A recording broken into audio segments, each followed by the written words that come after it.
Just taking last 1 minute of it. It's done. You can start. Okay. Continuing our contemplation on Brihadaranyaka Upanishad, the Upanishad, I said, is uplifting thought. Is there anything more uplifting for you than your divine nature? Somebody may say you are smart and beautiful, but is it uplifting? For momentarily, yes. Momentarily you feel good, but the beauty and intelligence will fade away. Okay. Oh, you look young and smart. So even that may inspire you or motivate you for some time. After that, even that youth and the beauty, everything will fade away.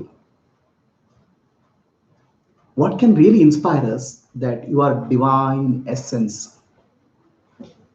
Okay. You are divinity. You are infinite consciousness. You are not the finite body and mind and intellect, but you are infinite spirit soul operating and using this body.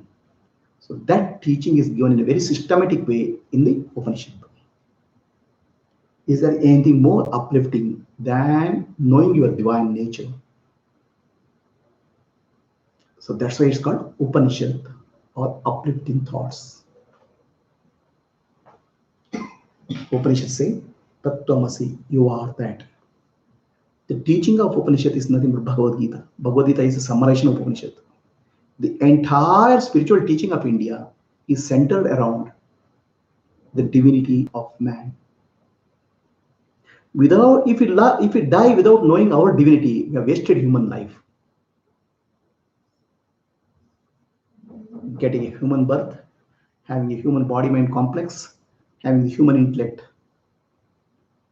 is worthwhile if you recognize our divinity. To recognize that I am that infinite spirit, I am pure consciousness, I am of the nature of bliss, is the fulfillment of human life. Upanishads teach us that. The Brihadaranyaka Upanishad, as I told you, was revealed to Rishi Yajnavalkya in the form of, as a part of Shukla Yajurveda. Okay, Shukla Yajurveda. Shukla means the white Yajurveda. There are 4 Vedas: Rig Veda, Yajurveda, Samaveda, Atharvaveda.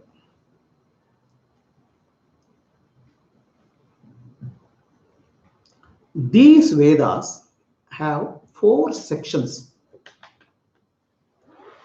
Samhita, Brahmana, Aranyaka, Upanishad. Samhita, Brahmana, Aranyaka, and Upanishad. There are 4 sections in each of the Veda: Rig Veda, Yajurveda, Samaveda, Atharvaveda. Samhita means a collection of mantras or chantings. Samhita is a collection of mantra, chanting. Typically, when a student joins Gurukula, he learns these mantras, chanting. Okay. So typically, that's what we do when we join a school. Let us say I learned the mathematics table: 2 into 2, 4, 2 into 3, 6, without knowing what is the purpose of that. Right? If I start asking the purpose, then I won't learn anything. As a kid, I learned. Similarly, the students, when they join Gurukula, they learn mantras, Samhita. They are called Veda Pata. Then the Brahmanas say, Brahmana is more like a explanation. These Veda mantras have to be applied in this yajna, this ritual, in this way. It's a procedure. Okay. Like for example, I have to perform one yajna. One yajna means one offering, one puja. So this is the precise way it has to be done, the technicalities. Right? That is called Brahmana. It will say procedures, guidelines. Okay. The Veda mantras, what are the Veda mantras contain? They contain various things which are required for human life. What do we need in human life? We need success in life. We need children. We need money. We need health. Okay, we need power. We need something after life. So like that, there are various mantras which are there for fulfillment of human desire, one way. Then there are various mantras to praise the God, praise the Supreme Being. These are called stotras. Okay, praising the God. Then there are some things called praise, something called prayer. Give me this, give me this, give me this. So for that, there is a specific procedures are given. This is how you have to perform yajna. For example, you want a child, so this particular yajna you perform. For example, you want a success in life, you perform this yajna. So this is a technical procedure, and it has to be done in a very precise way. And if you do in a very precise way, with a person who knows it well, the mantras will give benefit, because mantras are nothing but vibrations. Okay, the universe vibrates. The vibrations of the universe are captured in mantras.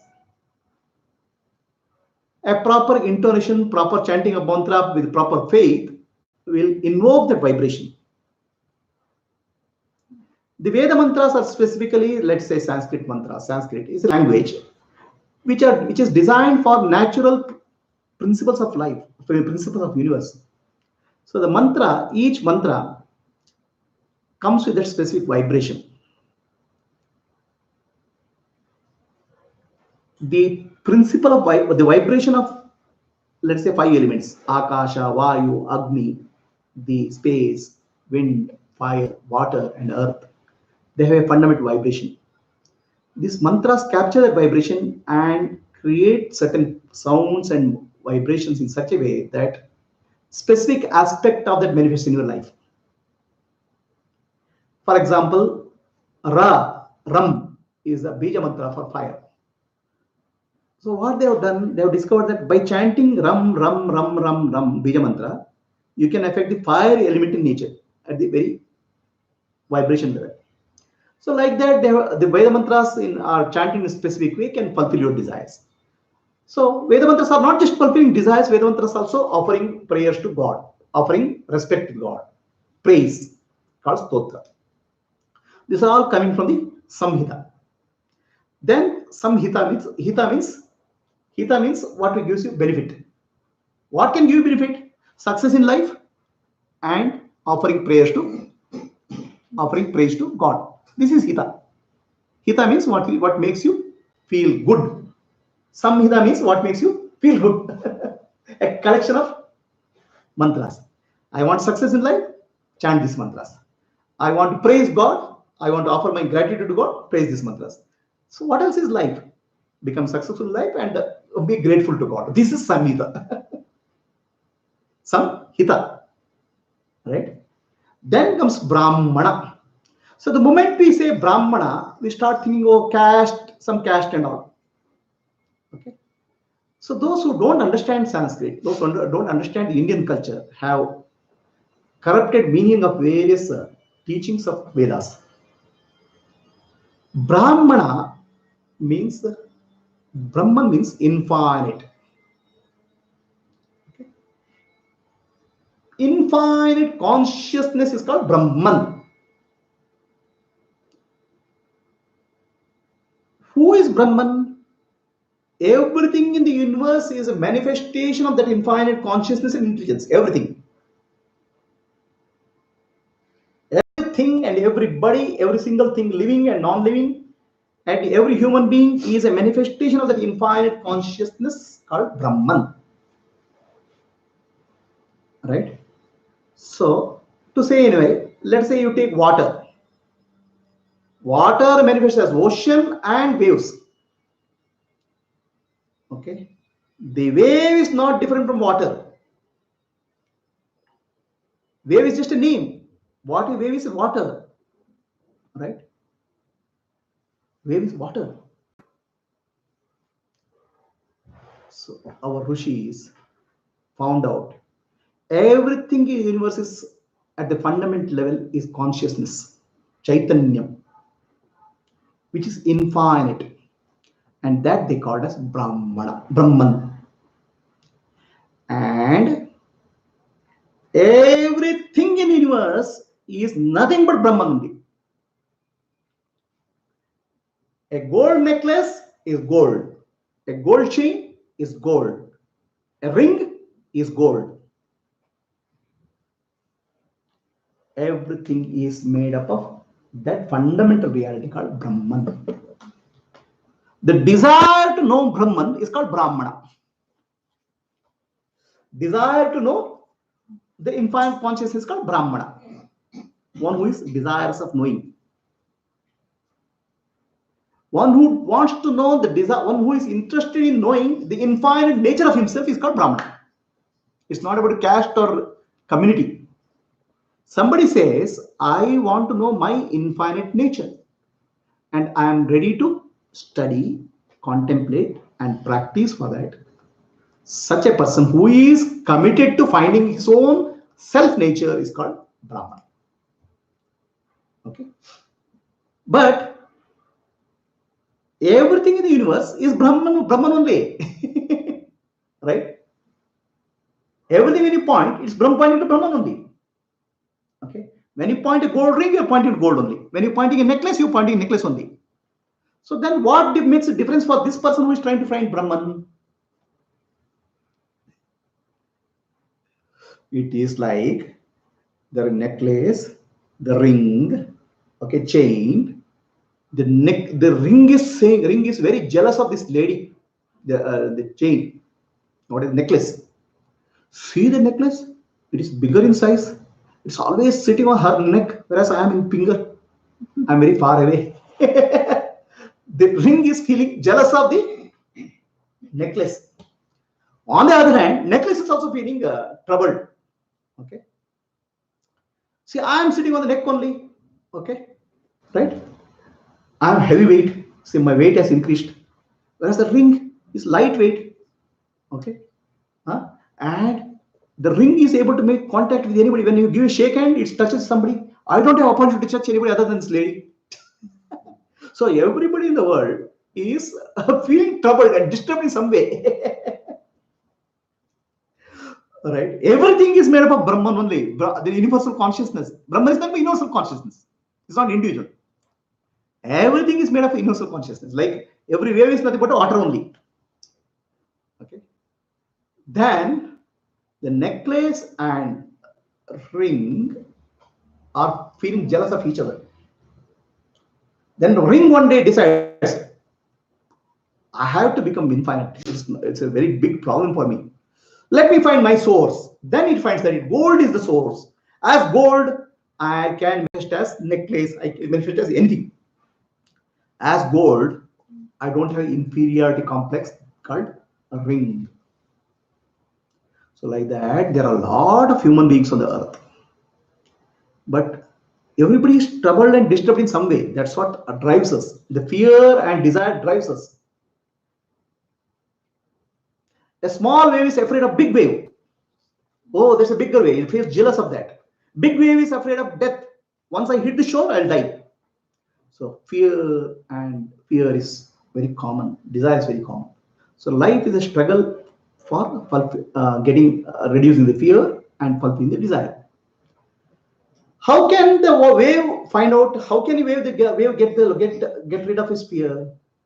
The wave cannot survive because it will go and hit the shore. It will die. But once the wave understands I'm water, it understands my form is limited and form will go. But as water, I'm deathless. Like that, somebody wants to know his deathless nature. What is my essential nature, which is deathless?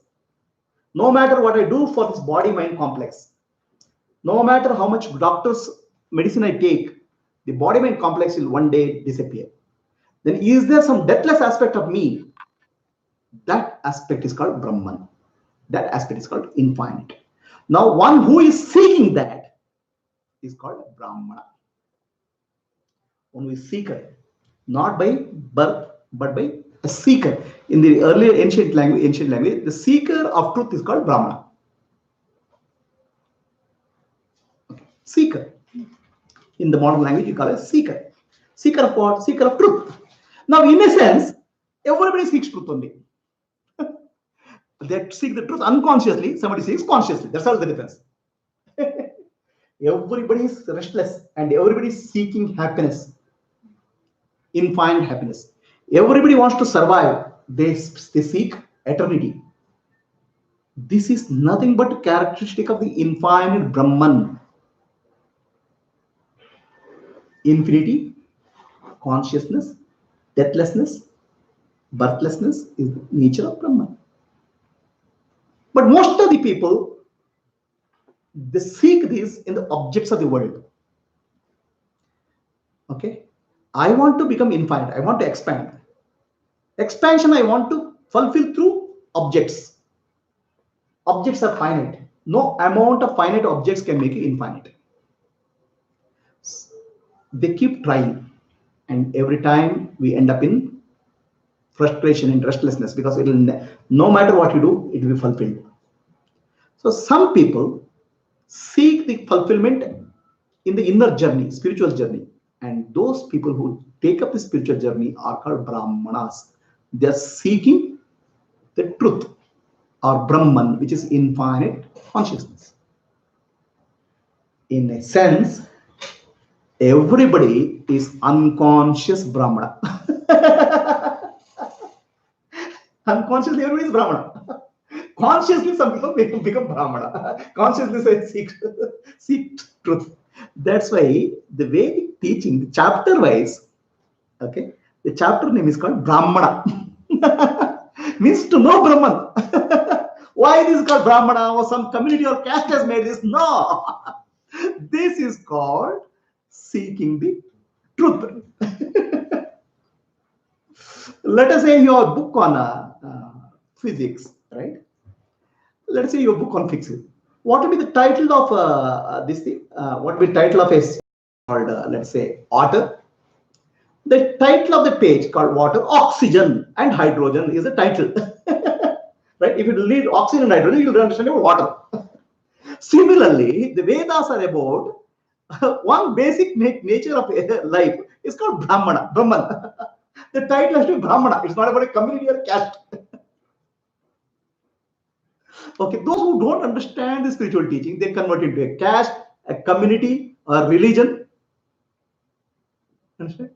Brahmana means infinite consciousness, which is your nature. Seeking yourself is called Brahmana. So the chapters are titled Brahmana. Okay, and each of the chapter has some sections called Kanda. Kanda means parts. Okay, so this particular Upanishad, Yajnavalkya, what he discovered, typically it's a tradition that a Rishi discovers it, then he doesn't keep it to himself. He wants to give it to society.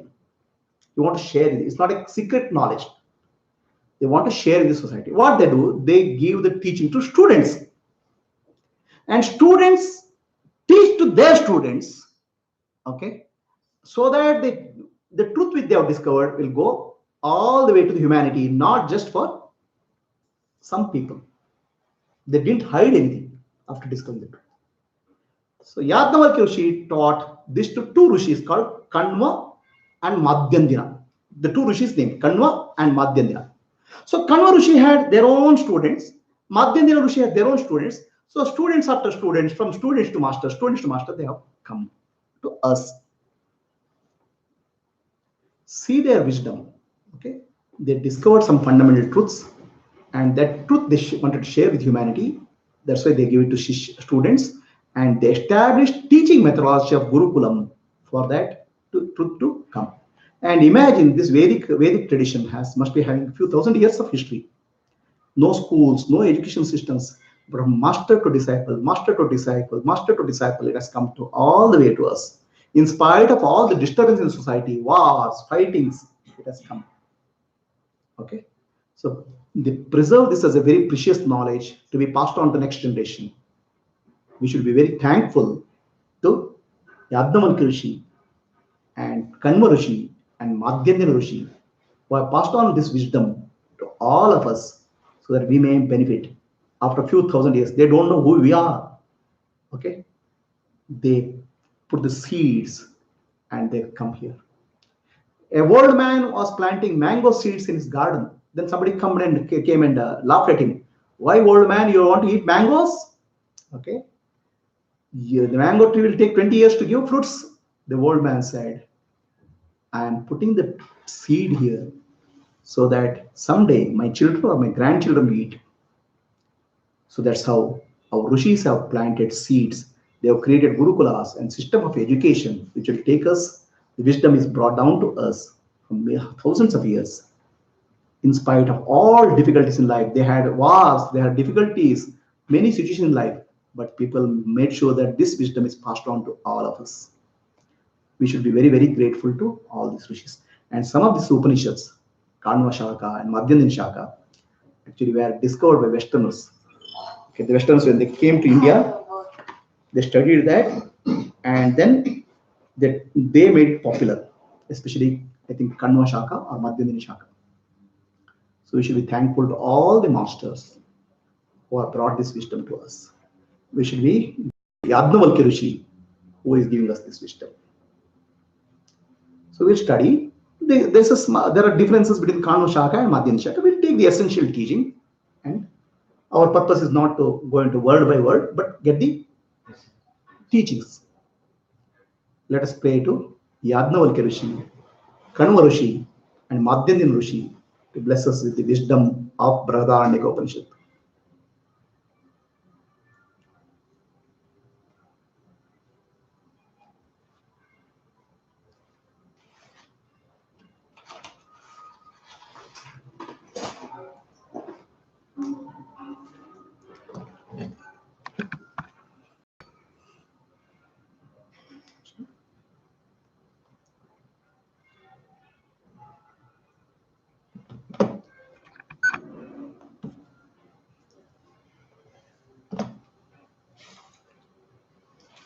There are many sections in the Upanishad.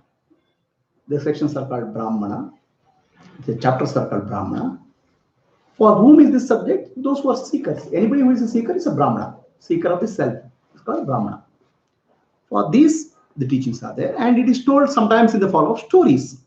So that when you tell in the form of stories, the understanding becomes deeper, easier. Okay. I will not take in the sequence. I will take in this in some different. I will not take section by section. I will take in the order which I can present. So there is one section called Maitreyi Brahmana. Maitreyi Brahmana means what? Maitreyi the seeker.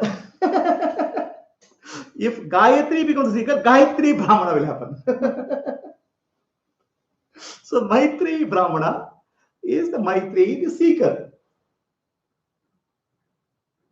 Okay. And the seeker is called Brahmavadini. There were men and women who were seekers of truth. Those who are seeking the truth of self-realization, the contemplating on truth, is called Brahmavadi. Men and women are called Brahmavadini. The truth is not specifically a domain of men or women. Both are eligible for seeking truth. Brahmavadi is men and Brahmavadini means women. Vada means a discussion. Okay. So those who get engaged in discussion about Brahman or the supreme truth are called Brahmavadis. The truth is arrived at. The essential meaning of teaching is arrived through discussion. That's why it's called Brahmavadi. It's not that they are fighting for Brahman. Vada means in the modern time. Vada means sometimes it's called argument. It's not an argument. It is the seeking truth. The discussion to seek the truth. Their arguments sometimes may look very, very sharp. Okay. But they are not there to defeat others. They are there to find the truth. There's a very difference between these arguments. So many times we see the arguments in a parliament and a political argument. Political argument, they will have a viewpoint and they'll try to forcefully put their viewpoint on the opponent. So that's not to understand truth, but force my truth on you. Brahmavadis are not forcing their truth on them. Brahmavadis are, through sharp questions, they are trying to understand the truth. Okay, the truth is discovered by dropping the ignorance. For dropping the ignorance, I need to have God has given only the superior intellect to human beings. So that has to be used in a proper way. Brahmavadis use their intellect, arguments, and discussion to seek the truth, not for proving the truth, not for converting somebody. It's a seeker's way of finding the truth. And there are men and women. So there are some people who say women should not study Vedas. That was not the Vedic tradition. There are a large number of women and large number of men who were well versed in Vedas. In fact, they were so well versed that they were able to challenge, they were able to discuss the essential Vedic truths. Only the Vedic truth can uplift us and bring deep peace. It's because of self-realization. Directed towards the self-realization. So Maitreyi was a Brahmavadini. She married Yajnavalkya Rishi. Yajnavalkya had two wives, Katyayani and Maitreyi. Now, why two wives? Yajnavalkya was known as a great sage in that time, during that period. In Janaka, a king, there was an enlightened king called Janaka. And in his court, there was a discussion, there's a meeting of seekers, and there's a discussion. And Yajnavalkya, the way Yajnavalkya spoke, impressed one young girl called Maitreyi. She was a seeker. She was a Brahmavadini. She told Yajnavalkya that I want to marry you. So Yajnavalkya said, I am already married to Katyayani. Then Maitreyi said, I want to marry as a student, a disciple. Okay, I want to learn from you the reality of Brahman, supreme reality. That's how she married him. So Yajnavalkya had 3 children. And Yajnavalkya was also quite famous for performing the Vedic rituals. In fact, he had many students and very big ashram. There are hundreds of students every day were coming to his ashram. And he needed money for that. And the king donated money also. So in a sense, Yajnavalkya was rich also. Okay. And yeah, I heard that Yajnavalkya opened an ashram in Russia. That's how it came to be known as Rishivarta, the land of rishis. So Yajnavalkya had a big ashram, many students, a lot of property, a lot of land to take care of the students. Right? And he had 2 wives, 3 children. We have a notion that enlightenment or liberation is only for monks because we only see the monks teaching. Yajnavalkya was a householder. Yajnavalkya was an enlightened sage. And Yajnavalkya's life is also, Yajnavalkya's wife is also a Gnani, a realized soul. So Yajnavalkya breaks all our notions about spirituality. You can do a meaningful work to the society. You can earn money. You can have family and married life, and you can have children. And still you can be a Gnani. So that way, Yajnavalkya Rishi is an ideal for householders. And we have a notion that women are not eligible for teaching or learning of The Maitreyi is a living example of who knows Vedas. Maitreya is a living example of a Gnani. And Yajnavalkya Rishi is also an example of how one should have a married life. Right? In marriage, our traditional Hindu ceremony, we conduct marriage as Agni Sakshi. In front of the fire, we do marriage. We invoke God, Brahman, in fire, and we make a promise that we are going to be husband and wife. And then you make a promise that we'll be husband and wife for 4 Purusharthas: Dharma, Artha, Kama, Moksha. Okay? Dharma, Artha, Kama, Moksha. 4 Purusharthas. You make a very sacred promise in front of the fire. Kama means desire, Artha means money, Dharma means in a dharmic way I live my life, dharmic way I earn my money, dharmic way I spend money, dharmic way I save money, dharmic way I donate money. Dharma. And all my both husband and wife, we promise to work towards moksha or liberation. This is the sacred oath we take during marriage in front of the sacred fire, Agni. But we have forgotten. We forget. We don't even know what type of sacred oaths we take. Most of our life is spent on artha and kama, money and desire, sex. Dharma takes a very, very back seat. Moksha is not even known. Yajnavalkya Rishi is a living example and inspiration for grahasthas. How should you lead a grahastha life? He married and he had children, kama, and he earned money not only for himself, for having an ashram and having many students and taking care of them, feeding them every day, and teaching Vedas. And teaching Vedas in other countries also, like Russia. So Vedic knowledge as a service to the society he did. He made his livelihood by performing Vedic rituals. Dharma, Artha, Kama. Now you think moksha is up to, at some time in life. No. While he is doing his householder duty, dharmic duties, he was also Gnani, Mukta, liberated. So the moksha is not an end result. Moksha can happen anytime when your wisdom blooms. You think the dharma, artha, kama, and end result is moksha. It's a step. No, moksha can be anytime through jnana. So thus Yajnavalkya is a great example of a householder's life.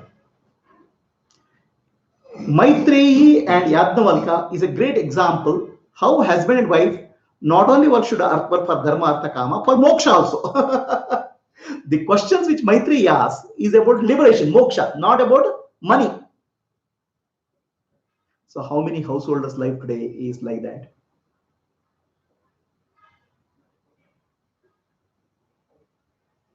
How many householders' life is for Atmanu Mokshartham Jagadidaya, work towards self-realization and service to the world? Yajnavalkya is a great inspiration for all householders.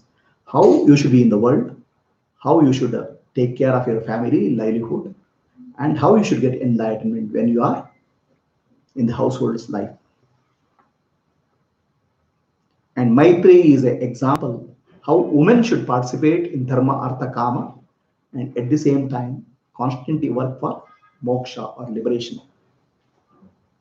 In that way, the Maitreyi Brahmana is very interesting and important for all of us. So, Yajnavalkya is enlightened. He is a Gnani. He is known as Gnani all over India at that time. He was very famous. And he has trained many students. He has created Gurukulas. He has established Guru system, and he has earned a lot of money to Gurukula to run everything. One day he decides that he has done everything in life. For the society, for his own sake, for his family's sake, everything is done. And for self-realization also, he is already Gnani. He has nothing else to do. He has reached the peak of human life in all respects. Dharma, Artha, Kama, Moksha. Everything is done. Then he says, now I'll take sannyasa. I'll become a monk. I'll leave everything and become a monk. Why he becomes a monk, we'll find out later. Right? He decides to become a monk. He calls his wife Katyayani and Maitreyi. He divides the property equally in between them. He's a rich man. He divides the property equally between Katyayani and Maitreyi. He says, this property belongs to you, this property belongs to you. Okay. I am going to take sannyasa. Then Maitreyi asks him, oh my lord, you are leaving me a lot of wealth.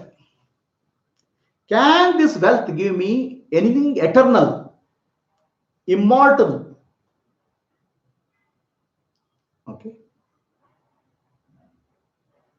Yajnavalkya is very, very pleased with Maitreyi's question.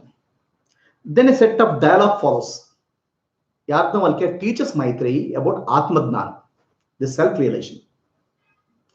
So this is called a conversation between the Yajnavalkya and Maitreyi, a husband and wife, about self-realization. Okay. So this conversation we will take up tomorrow. The conversation between the husband and wife is naturally centered on love. How love is related to self-realization is a conversation. Everywhere you have to start from point where you know. Right? So the love is what is love? What is the nature of love? And how it is related to self-realization is a discussion topic between the Yajnavalkya and Maitreyi. We have a lot of concept of love. Actually, love, love, love. Our life is full of I want love, I want love. Somebody has to love me. Love, love, love. What is the real meaning of love? Why somebody loves somebody? Okay. That is the matter of discussion between the Yajnavalkya and Maitreyi. How it is related to self-realization. Okay. We'll take up tomorrow. In that context, Yajnavalkya gives a teaching to Maitreyi. Okay. I'll say, please repeat. Atma Reva Drashtavyam Shrotavyam Mantitavyam. O Maitreyi, okay. Oh dear Maitreyi, Atma Reva Shrotavyam. Only thing which worth loving, knowing in life is about self. Atma Reva Shrotavyam Mantitavyam. Contemplate, we should contemplate on Atma. And Nididhyastam, you have to get established in Atma. This is the way for a blissful life, for immortal life. Normally, a marriage means our life is centered around the money, the wife, or the husband, or the children, or the property. Okay. Center of our life should be Atma. And when life is centered on money, wife, property, or wealth, there will be bound to be restlessness. Only life centered around Atma gives you inner peace. You'll still handle all those things, the money, wealth, the wife, children, everything you'll handle, but with a deep inner peace. This is the message of great sages of India, Yajnavalkya Rishi and Maitreyi. We will offer our pranams to Yajnavalkya Rishi and Maitreyi and continue our discussion, understanding the teaching of Yajnavalkya Rishi and Maitreyi in tomorrow's class.